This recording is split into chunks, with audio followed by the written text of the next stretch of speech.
Hello, I'm Catherine. Welcome back to my garden in Oxfordshire. I wanted to talk about a couple of things today, namely reality versus perfection on social media, and what to do if for whatever reason you can't garden for a bit. I've had a bad back, so I haven't been able to do much in the garden other than some deadheading and picking the flowers.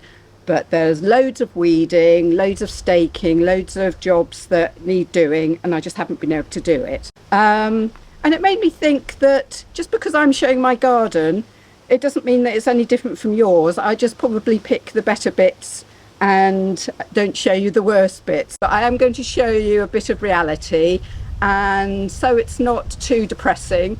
I'm going to do some before and after so that you can see, because I'm always a bit of a sucker for those. I love seeing tap to tidy on Instagram and that sort of thing. So I hope you'll be able to share the satisfaction of some of the jobs that I'm going to do. And I just wanted to give you one tip to begin with. If for whatever reason you can't do much in the garden, prioritise edges. Even if you can't cut the grass properly, but you can get the strimmer out or some clippers out and just do the edge. It makes such a difference. It just makes the whole garden look better. Right, now this is going to look quite ruthless because I'm going to cut down these sweet peas, strings and all. If I had been on top of these and been deadheading all the time, they probably would still be going. But with sweet peas, I mean, these were autumn sown ones. They were good size when I put them in, but now they're quite mildewy on the leaves. So I might leave that for a little bit because that's one of the species one I'm growing called Chloranthus, and it was a lovely one. And I think that would come true, as I say, because it's a species one. So because when I did these strings, I'll put a link to the video where I talked about how I did this. I tie off the string every so often, so it's not like just one long length. So if I cut these ones, the ones at the end should be okay. Fingers crossed. I think I'm going to get a pair of scissors. I think that will work. Yeah, I had lots of feverfew. Well, I still have lots of feverfew, but I cut it right back because the flowers were going over, and it's shot up again. So I've got lots of lovely new growth and some flowers coming, which I wasn't really expecting. So that's a bonus.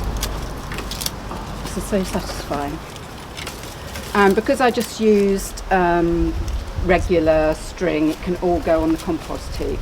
It'll have to be cut up a bit. I could do a video all about composting. I'm quite obsessive, passionate about it. But let me know if that would be of interest to anybody. So,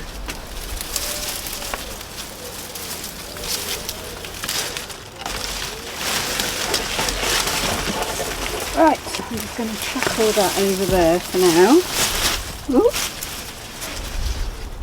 So I've got a couple of ideas of what to do with this space. I've got daffodil bulbs in here, so it's going to be, you know, I've got room to plant something over them. I could put some of my biennials in here.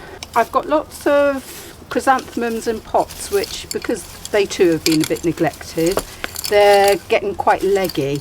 And I did have the idea of planting them in their pots in the bed, because then I could corral them in using the framework.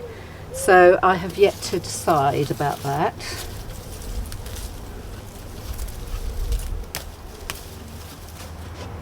And along this edge here, where I've just got a little bit of gravel, I've planted some mint, because mint will grow everywhere. Plus it's good to have it restricted so that it doesn't take over, because it will if you put it in a regular bed. So it's always best to either have it in a pot or somewhere, as I say, that's restricted. I hope you will agree that that's looking, apart from the scruffy bit, that's looking a lot tidier now. And whoops, I will do another tour of what's flowering at the moment, because so many things are, but I thought I'd just show you beautiful aster, which are just coming.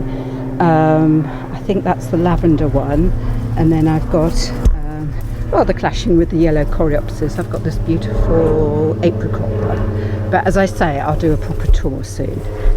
Right, on to the next job. So I want to tidy up the terrace next. Right.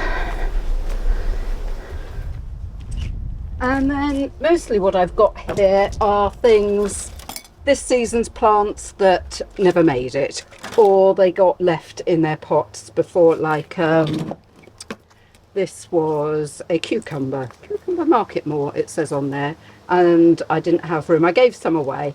So what I do, I put the green bits go for the compost, and then I keep the old compost for when I'm mixing my bokashi in what they call a soil factory. So you just want something that's a medium. It doesn't matter that it hasn't got any nutrients left because you're adding that in, but it's really useful. And there's always a steady supply of things that didn't make it, isn't there, in any garden? But if it's something like that that's got a lot of root in it, that can all go on the compost. And at the same time, I'm going to weed between the paving, because that's somewhere, it's a constant battle, isn't it? And I'm going to try and tidy up as I go, because it just doesn't look very nice.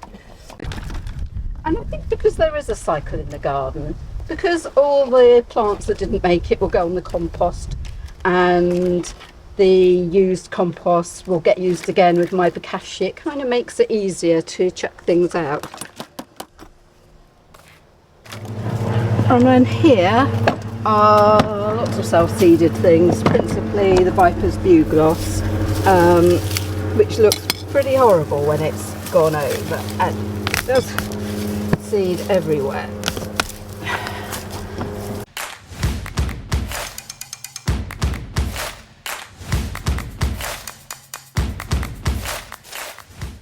That's looking a lot tidier and less weedy. So those are the things that I have to do something about. I'm going to leave them there. Let me show you another view. There, that's looking a lot better. And then what I want to do next, endless jobs, I'm going to do some weeding in the big bed. I'm not going to get everything out, but I've got an awful lot of the spurge, so in the interest of making you feel better about your weeds, I'm going to do some of that now, and then I'll show you the pile I've created.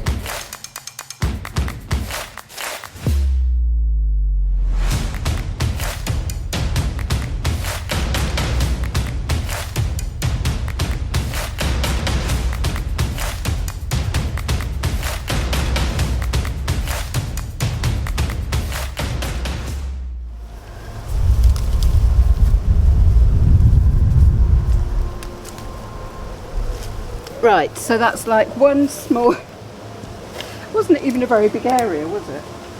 And that's the pile I've accumulated.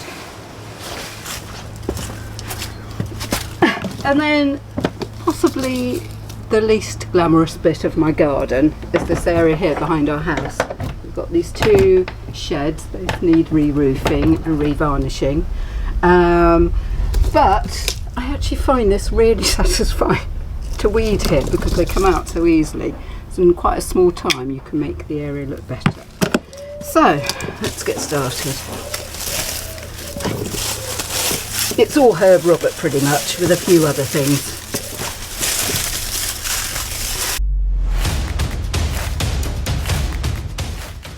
And just to say, these sheets here are steel and I'm deliberately rusting them for a fabric project.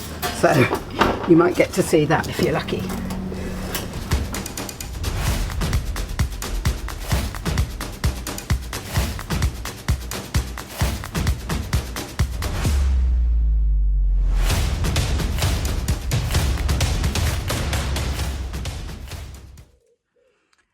So here's what it looks like, pretty much finished. Not exactly beautiful, but a lot tidier, isn't it?